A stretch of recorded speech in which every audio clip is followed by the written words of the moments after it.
Hello and welcome to the near death of our Tamiya TT01. Now again, this clearly was one of the final race days in the season, and I actually think it was one of the fun days of 2019, and as you can see, it was very wet. I think at one point we actually had to get off the podium because of thunder, but the weather soon let up and we were back out on the track blasting around. What you will notice however, is that every so often our Tamiya TT01, the one with the Honda Civic body out there, kept on twitching and doing weird things.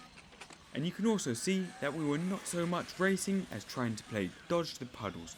Now of course you can waterproof the car completely, but we haven't got around to it, and if you tempt fate you may break the car. Now as fun as it was racing out in the wet, and we will definitely do it again, in much worse than this, we hadn't waterproofed our receiver, and soon enough the car started to get twitchy until it died completely and wouldn't respond at all. Now luckily what I did was to quickly open up the receiver, pull the circuit board out, roll it up in some super dry paper towels we had in the car, and luckily trying it the next day it worked perfectly and is still working fine till today. So we managed to save it and save ourselves £40.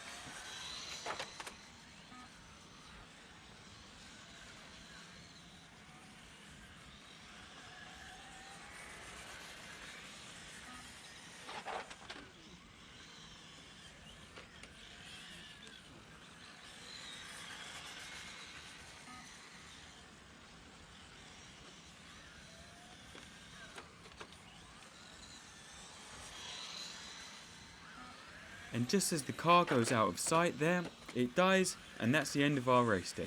But that's really it, a lesson to waterproof all your electronics, and before the 2020 season starts, we will be showing you exactly how to do that, what to use and how to do it. So do watch out for those videos. But that's it for part 1.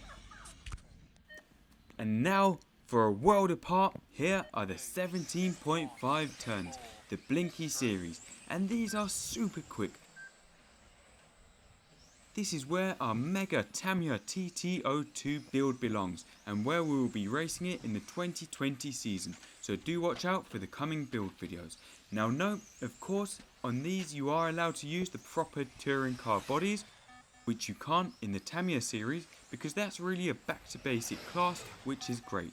But the bodies do make a huge difference. Throughout this season we actually broke our rear spoiler in half after we had a crash, and our Civic TT01 was literally almost undrivable. You wouldn't really think so, but the aero on these models is as important and as functional as on real cars, which makes sense and is so cool. Even that is just another way you can tune the car and completely change the driving characteristics of your model. You can get more aggressive ones which are more twitchy, and less aggressive ones, and what you choose depends on the track you run, the conditions you run, your driving style, and even on the car, as well as a lot of other things. But that's it. Please do watch out for some of our coming videos, and remember to rate, comment and subscribe for more content. Thank you for watching and see you soon.